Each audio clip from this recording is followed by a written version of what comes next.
Apply scholarship के लिए क्या चाहिए पता है कि नहीं?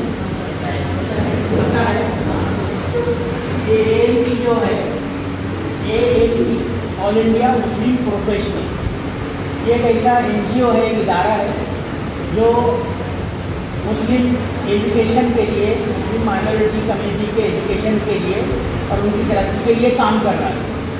अब आप लोगों को ये ध्यान में रहना चाहिए कि ये मैंने खास तौर से मेरे ये टीचर्स को काम क्यों दिया ये करवाने के लिए। इसके बगैर भी जब हो सकता था, एक तो गवर्नमेंट के बहुत सारे स्कॉलरशिप एग्ज़ाम होते हैं और उसकी कुछ फीस होती है, लेकिन हमारी कौम का, हमारे स्टूडेंट्स का मामला इतना बुरा है कि वो सब चीज़ों पर खर्च करने के लिए तैयार है, लेकिन तालीम के लवाज़िमात पर, तालीम की ज़रूरियात पर खर्च करने के लिए तैयार नहीं है। ये बड़े अफसोस की, बल्कि उससे बढ़कर मैं बोलूँ शर्म की बात है कि जिस कौम को अपनी तरक्की की खबर ना हो, उसका होश ना हो कि उसकी क्या ज़रूरियात है, वो कौम कभी तरक्की नहीं कर सकती। सोचने की बात है, खर्च तो करना पड़ता है। गरीबों ने माजी में वो जो स्ट्रीट लाइट होता था उसमें बैठकर पढ़े और अपनी तालीम मुकम्मल की है, रास्ते पर बैठकर पढ़ाई की है, उनके घर में रोशनी नहीं थी। तो अब आज तो ऐसे हालात नहीं रह गए। ये मैंने जो कोई किसी एक शख्स की कहानी नहीं, लेकिन आप डॉक्टर बाबा साहेब अम्बेडकर को अगर याद करें तो उनकी पढ़ाई इसी किस्म से हुई है कि इससे भी ज़्यादा मुश्किलात से हुई है।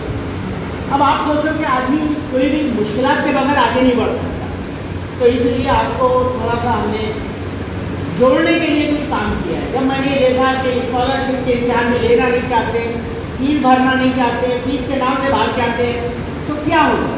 मेरे पास बहुत सारे स्टूडेंट हर साल आ रहे हैं जो पढ़ना चाहते हैं 10वीं के बाद, 12वीं के बाद, और वो हवाला भी लेते हैं कि सर आपने हमको बोला था कि सर मदद कुछ होती है। तो मदद कैसे होती है? मदद उन लोगों के लिए होती है जो पहले तो अच्छा परसेंटेज लाते हैं, मेहनत करते हैं, अपने आप को बेहतर स्टूडेंट साबित करते हैं सैकड़ों हज़ारों में, और उनके लिए कोई मदद करने को तैयार होगा। लेकिन मदद भी ऐसे कोई लोग पैसा जाओ ये 1000, 2000, 20,000, 10,000, 1 लाख ये फीस तुम्हारी भर दो जाओ, ऐसा कोई घर चलाने का उससे पैसे नहीं दिया करता, बल्कि स्कॉलरशिप के जरिए या कुछ फंड के जरिए वो कॉलेजेस के अकाउंट में फीस ट्रांसफ़र करने का कोई उनका तरीका होता है, तो कैश में नहीं मिला है। तो अब मेरे पास कोई स्टूडेंट आते हैं, वो बोलते हैं कि सर हमारे पास पैसे नहीं है, पैसे नहीं है हमारे पास, तो हम क्या करें।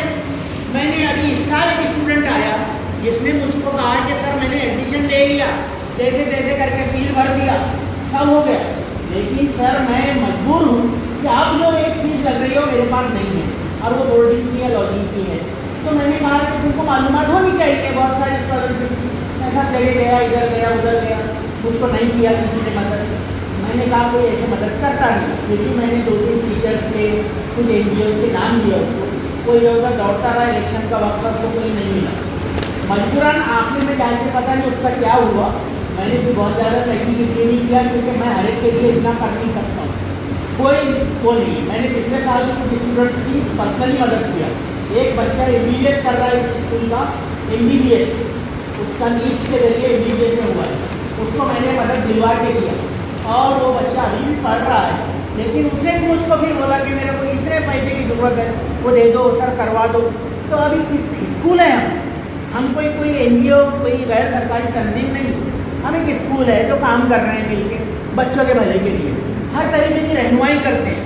हम चाहते हैं दिल से कि हमारे बच्चे आगे बढ़ें। अब देखो ये जो मामला होते हैं, ये अपनी लाइनी की वजह से, नावाफियत की वजह से, या अपनी अदम दिलचस्पी की वजह से होते हैं। डिफरेंस इतना ज़्यादा है हमारी कौम में कि कोई पढ़ने वाले बच्चे भी जो है मजबूरन पढ़ाई छोड़ते हैं। मैं कुछ अच्छे बच्चों को जानता हूँ कि जिनका परसेंटेज 70-75 के ऊपर था, लेकिन वो पढ़ाई छोड़ चुके हैं। ये कितने दुख की बात है। आप 35% वालों से या 40% वालों से, 42% वालों से तवक्को कर सकते हैं कि उन्होंने पढ़ाई छोड़ दी, हालांकि उनको भी नहीं छोड़ना चाहिए। लेकिन आप 75% वाले से कैसे तवक्को कर सकते हैं कि 12वीं के बाद उसने पढ़ाई छोड़ दी? ये शर्म की बात है। हम चाहते हैं कि आप पढ़ाई जारी रखें, इसी के लिए हमने ऐसे तरीके ढूंढे। ये जो स्कॉलरशिप है इसमें कोई फीस नहीं, आप सिर्फ अच्छे से तैयारी करें इम्तिहान की, ऑल इंडिया लेवल का इम्तिहान है, महाराष्ट्र लेवल का इम्तिहान है। इसमें आप अच्छे से पढ़ाई, अपना जो सिलेबस है पहली से लेके 12वीं तक वही किताबें पढ़ के जाएँ, वही नोटबुक्स पढ़ के जाएँ, वही सब्जेक्ट्स पढ़ कर जाए और रही आजमाइश और मैथमेटिक्स पर खास तवज्जो दें। तो इंशाअल्लाह आप अगर अच्छा करते हैं तो उनकी जो स्कॉलरशिप की लिस्ट है उसमें आप कई जगह बना पाएंगे।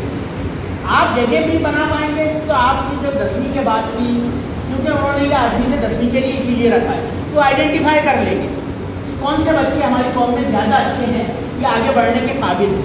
तो आप साबित कर रहे हैं अगर अपने आप को, तो इंशाअल्लाह वो लोग आपको नज़र में रख के 10वीं के बाद की भी आपकी पढ़ाई पूरी करवाएंगे। और फिर आप उनके रास्ते में आने की वजह से 12वीं के बाद अगर आपको ऐसी जैसी तकलीफ़ों का मैंने जिक्र किया तो वो तकलीफ़ें भी आपके हल करने में आपको मदद कर सकते हैं। ये होगा जायज़ तरीका। किसी के आगे, किसी के घर के सामने कटोरे लेकर खड़े रहना ये शर्म की बात है। हम ये कटोरे लेकर के अल्लाह के नाम पे मुझको दे दे, मैं बहुत परेशान हूँ, ये बड़े शर्म की बात है।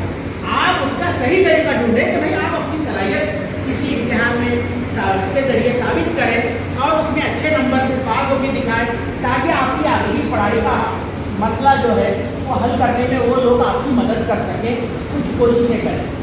ये है तरीका और इसके लिए मैंने स्त्री स्कॉलरशिप से आपको जोड़ दी। लेकिन ये सिर्फ एक इम्तिहान नहीं, ऐसे और कई इम्तिहानात हो रहे हैं जिसमें आपको इम्तिहान में शरीक होना चाहिए। तीसरे बच्चे अगर निकल कर आए इसका मतलब है कि इनकी दिलचस्पी है, इनकी दिलचस्पी है कि वो कुछ करना चाहते हैं। अब मुझसे एक वादा करो कि आप किसी भी दम पर पीछे नहीं हटेंगे पढ़ाई से, वादा है?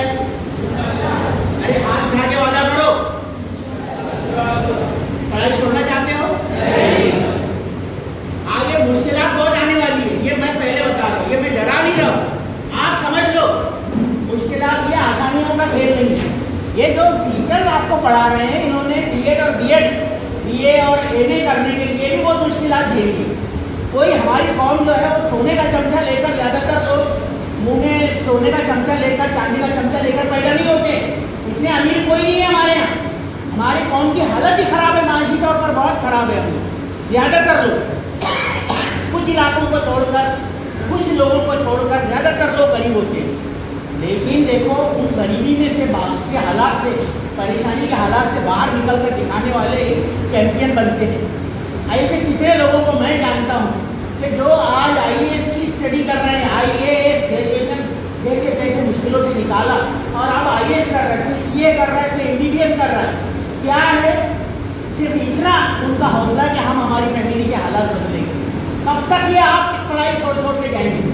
मैं कितने लोगों को जानता हूँ, लड़कों को, कि जो पढ़ सकते थे लेकिन सिर्फ अपनी ये ऐसे हालात या अपनी अदम दिलचस्पी की वजह से पढ़ाई छोड़कर बैठे। ये बड़ी शर्म की बात है। तो इसलिए मैं आपको अभी आज ये सबक दे रहा हूँ कि अपनी पढ़ाई किसी हालत में मत छोड़ो। पढ़ाई कितने लोगों ने प्राइवेट घर पे रहकर भी पढ़ ली है, लड़कियों ने कितना आगे अपनी तालीम को अपग्रेड कर लिया है और लड़कियाँ इसी वजह से आगे बढ़ गई हैं। और हमारे लड़के जो है रिक्शा चलाते हैं, प्लम्बिंग कर रहे हैं, मोटर मैकेनिक कर रहे हैं, यार खाली घूम रहे हैं, चौक में नुक्कड़ में बैठे हुए हैं और बेकार की सरगर्मियों में अपना वक्त ज़ाया कर रहे हैं, जबकि वो बहुत कुछ फायदे का बात बन सकते थे अपने आप के लिए, अपनी फैमिली के लिए, अपने समाज के लिए, अपने माशरे के लिए और अपने शहर की, अपनी कौम मिल्लत के लिए और आखिर में अपनी इस मुल्क के लिए। तो मेरा आपसे यही कहना है कि आप हिम्मत के साथ में आगे बढ़ें, अच्छी पढ़ाई करें और साबित करके बताएं कि मैं सही हूँ। और फिर ये एक एएमपी की स्कॉलरशिप का इम्तिहान नहीं, ऐसे जितने इम्तिहान आपको 12वीं से पहले देने हैं वो दे। दूसरी साथ में एक चीज़ जो मैं आपको ज़रूरी समझता हूँ वो ये है कि देखो आज 12वीं के बाद में डायरेक्ट कहीं एडमिशन नहीं होता। डायरेक्ट आप समझ रहे हो कि मैं 12वीं, 10वीं के बाद तो कुछ नहीं होता है। 10वीं के बाद तो मोटर मैकेनिक का, ITI का कोर्स भी आप मुश्किल से मिल रहा है, समझे आप। लेकिन आप एक बात समझ लें, ITI नहीं कर सकता है जो बंदा 10वीं के बाद, तो 10वीं की कोई अहमियत नहीं। आपको 12वीं पास करना पड़ेगा, लेकिन 12वीं भी पास करने के बाद आपको डायरेक्ट कुछ नहीं मिलना है। कितने लोग हैं जो मेडिकल या इंजीनियरिंग में जाना चाहते हैं? मैं तो पहले से मेडिकल वाले बताएं, मेडिकल में यानी MBBS या डॉक्टरी कोर्सेज करना चाहते हैं, जरा आप बताओ। वेरी गुड, बहुत अच्छा। कोई मजाक उड़ाया कि हाँ बहुत अच्छा डॉक्टर बनने के लिए हाथ उठाया था। अरे उसने उठाया, उसका ख्वाब है, उसको जाना चाहिए उसमें और वो जाएगा, ये भी मैं बोलता हूँ। तो इसलिए उसमें घबराने की, शर्माने की जरूरत नहीं है। ये आपका ख्वाब है, अल्लाह ताला उसको कामयाब करेगा इंशाअल्लाह। उसमें मैं रुकावट बनने वाला नहीं, ना मैं कोई मजाक उड़ा के किसी को पीछे कर दूंगा। इसलिए एक दूसरे का मजाक उड़ाना छोड़ो। समझ में आया? ये पहली बात। कितने लोग हैं डॉक्टर इंजीनियर बनना चाहते हैं? Very good. देखो बहुत सारे लोग ज़्यादातर इंजीनियर बन ही रहे। कितने लोग हैं जो वकील बनना चाहते हैं? बहुत अच्छे। कितने लोग हैं जो चार्टर्ड अकाउंटेंट सीए करना चाहते हैं? अब जब ये जितने मैंने 4 कोर्सेज के नाम लिया 12वीं के बाद के, लेकिन आप इससे हटकर भी बहुत सारे सैकड़ों कोर्सेज हैं जो कर सकते हैं। आप उसकी धीरे धीरे करके मालूमात लें। ये 10वीं वालों के लिए तो बहुत ज़रूरी है, लेकिन जो अभी 8वीं में या 9वीं में है उनको वक्त है, तो वो इस दौरान में वक्त लेकर थोड़ी मालूमात लेके भाई मैं इससे हटकर भी और क्या कर सकता हूँ। तो ये तो एक बात होगी। देखो 12वीं के बाद में अगर आप कुछ भी करना चाहते हैं इनमें से, या मामूली बीएड यानी टीचर बनना चाहते हैं, टीचर भी कौन सा? प्राइमरी का 1ली से 5वीं क्लास में पढ़ाने वाला टीचर, वो डीएड होता है 12वीं के बाद में डीएड। तो डायरेक्ट डीएड में भी आज एडमिशन नहीं होता है, डायरेक्ट डीएड में एडमिशन नहीं होता है, बल्कि एक इम्तिहान उसको 12वीं के बाद अलग पास करना है। जब उसका एडमिशन डीएड में होगा जिसको सीईटी कहा जाता है। क्या कहा जाता है? सेंट्रल एंट्रेंस टेस्ट, यानी जो महाराष्ट्र का एक MSCET जो होता है, महाराष्ट्र का एक सेंट्रल एग्जाम होता है, सब पूरा मिला के उसमें आपको बैठना पड़ेगा। आपको LLB के लिए भी 12वीं के बाद वही करना है, वकालत के लिए आपको दीगर तमाम कोर्सेज जितने होंगे हैं स्टेट के जरिए लिए जाने वाले, उसके लिए सब में CET का कोई ना कोई एग्जाम आपको पास करना है, वो भी मिनिमम एग्जाम मार्क्स के साथ में कम से कम, ताकि आपको अपने लिस्ट में आप क्वालिफाई कर सकें। तो आप समझ रहे हो कि मैं 12वीं पास कर लिया, कानून का एग्जाम ऐसा नहीं। फिर इसके बाद जो 2 बड़े कोर्सेज हैं, मेडिकल और इंजीनियरिंग, इसके लिए आपको अलग से कुछ और इससे भी थोड़ा मुश्किल इम्तिहान देना है। वो है जो मेडिकल में जाना चाहते हैं उनको नीट का इम्तिहान देना है। क्या देना है? नीट। 12वीं के बाद में आपको नीट का, लोग 12वीं का इम्तिहान होते थे उसी दौरान में नीट का अनाउंसमेंट होता है। ये नीट क्या है? नीट जो है national eligibility cum entrance test, यानी मेडिकल में दाखिले के लिए आपको एक इम्तिहान देना है जिसमें MBBS या उस जैसे तमाम ग्रेजुएशन कोर्सेज के लिए दाखिले दिए जाते हैं। तो 12वीं के बाद आपका मिनिमम परसेंटेज 50 तो चाहिए, वो तो लाजमी है, लेकिन इसके साथ ही साथ आपको एक इम्तिहान देना है। मैंने नीट क्वालिफाई किया, और नीट क्वालिफाई करने के बाद आप इन मेडिकल कोर्सेज में यानी MBBS में, BHMS में, BAMS में, BUMS में जा सकते हैं। उसी तरह आप इंजीनियरिंग में जाना चाहते हैं तो JEE यानी जॉइंट एंट्रेंस एग्जाम, ये जो इंडिया भर में होता है उसमें आपको बैठना पड़ेगा 12वीं के बाद, और ये सब 12वीं के बोर्ड के इम्तिहान के साथ साथ में होते हैं। मैंने ये मालूमात क्यों देना जरूरी समझा? क्योंकि आपके पास अगर कोई एम नहीं है तो आप 10वीं में भी अच्छा परसेंटेज नहीं लाने वाले, और 12वीं में तो आपको कुछ समझेगा ही नहीं, क्योंकि कोई गोल, कोई विजन आपका नहीं होगा। तो आज एक विजन बनाओ कि भाई मैं JEE दूंगा, JEE का इम्तिहान दूंगा। क्यों दूंगा? क्योंकि मुझको इंजीनियर बनना है। आप उसको वो इम्तिहान में शरीक हुए बगैर, शामिल हुए बगैर, अपियर हुए बगैर इंजीनियरिंग के किसी कोर्स में नहीं जा सकते। तो उसके लिए आपको अलग से पढ़ाई करनी है, तैयारी करनी है, एक्स्ट्रा कोचिंग लेनी है, कुछ खर्च करना है, अपने फैमिली को मनाना है, बोलना है कि तुम आज लगाएंगे तो कल मैं आपका रिफंड दूंगा। आप सोचो, एक शख्स एक लड़का डॉक्टर बनता है तो क्या ये डॉक्टर जो है सिर्फ कौम की खिदमत के लिए बन रहा है? नहीं, बहुत सारी चीज़ें वो अपनी फैमिली के लिए भी बेहतर बनाने की कोशिश करते हैं। हालांकि कौम की खिदमत का विजन ऑब्जेक्टिव रहना चाहिए। तो मैं आप ये हमेशा हर एक के सामने कि भाई वो गरीबों की मदद करने वाला बने, जैसे बुरे वक्त में उसको किसी ने मदद किया। तो इसको भी भूलना नहीं चाहिए। ये हर जगह पर, हर पोजीशन पर आपके लिए जरूरी है, और इस विजन को लेकर चलेंगे तो अल्लाह ताला आपके साथ मदद करेगा। मैं चाहूँगा कि आपकी ये पढ़ाई कहीं ना छूटे, आप डी फार्म कर सकते हैं, बी फार्म कर सकते हैं। ये इसके लिए सबके लिए आपको MSCET के जो एग्ज़ाम होते हैं वो देना ही पड़ेगा। जो महाराष्ट्र में CET का एंट्रेंस टेस्ट होता है वो आपको देना ही पड़ेगा। तो आप जितने ऐसे कोर्सेज हैं वो सारे उतने सब के लिए आपको इम्तिहान देना। अब आप ये तैयारी आज से करें कि नहीं मैं नीट देने वाला हूँ MBBS के लिए, मैं AEE देने वाला हूँ इंजीनियरिंग के लिए, या CET या क्लैट देने वाला हूँ वकालत के लिए, या फिर मुझे और CET के दूसरे एग्जाम देने हैं, क्योंकि मैं बाकी के बाद में ये पढ़ाई छोड़ने वाला नहीं हूँ। इसकी तैयारी आज न लेकर चलेगा, इंशाअल्लाह वो कामयाब होगा। और फिर हमारे बच्चे बाहर खाली बैठे हुए इधर उधर घूमते हुए परेशान हाल नहीं दिखाई देंगे। हम यही चाहते हैं कि हमारे बच्चे कफील बने, अच्छे अपने तौर पर अपनी सलाहियत को साबित करने वाले बने। और इसलिए मैंने आपको यहाँ पर बिठाने के लिए कहा कि ये जो भी है, और टीचर इसके ऊपर मेहनत कर रहे हैं। इन टीचरों का वक्त जा रहा है, दूसरी क्लास में निकल कर यहाँ पे आपको गाइडेंस किया है। मैं उम्मीद करूँगा कि आप हमारा सपोर्ट करेंगे इंशाअल्लाह। और अपना ये हमारा सपोर्ट नहीं है, क्योंकि हम क्या लेने वाले आपसे, कोई आप अच्छी जगह पर पहुँचते हैं क्या हम आपसे कोई हफ्ता बात सुनने वाले हैं? नहीं, ये आप अपनी फैमिली के लिए या अपने आप के लिए अपनी ज़िंदगी को बेहतर बनाने के लिए इस्तेमाल करने वाले। तो उम्मीद करें, यकीन के साथ में आगे बढ़ें और पढ़ाई करें, मेहनत करें, वक्त ज़ाय ना करें। जो वक्त ज़ाय करेगा वो एक दिन पछताएगा। मैं साफ बता रहा हूँ, वो लोग कई मिलते हैं, ये रिक्शा चलाना ये गलत बात नहीं है, वो कोई बुरी कमाई नहीं है, लेकिन आप कब तक वो काम सोचते रहेंगे जो आपके पेरेंट्स आपके सरपरस्त करते रहे? कब तक वही सब करते रहेंगे? हमारी कौम ज़्यादातर सब यही इसी किस्म के छोटे मोटे काम धंधे में मसरूफ़ है और अपनी ज़िंदगी को अपग्रेड करने के बारे में कभी नहीं सोच रही है। यहीं से कितने स्टूडेंट निकले जो आज चार्टर्ड अकाउंटेंट हैं, आज कितने लोग हैं जो अपनी ज़िंदगी को बेहतर बना के कोई अपना दफ्तर चला रहे हैं, बड़ा अकाउंटेंट का ऑफिस चला रहे हैं, या फिर क्या बोलते कोई अपना दवाखाना चला रहे हैं, क्लिनिक चला रहे हैं, या बड़ा हॉस्पिटल चला रहे हैं, या इंजीनियरिंग की फर्म चला रहे हैं। ये कहाँ से आए थे?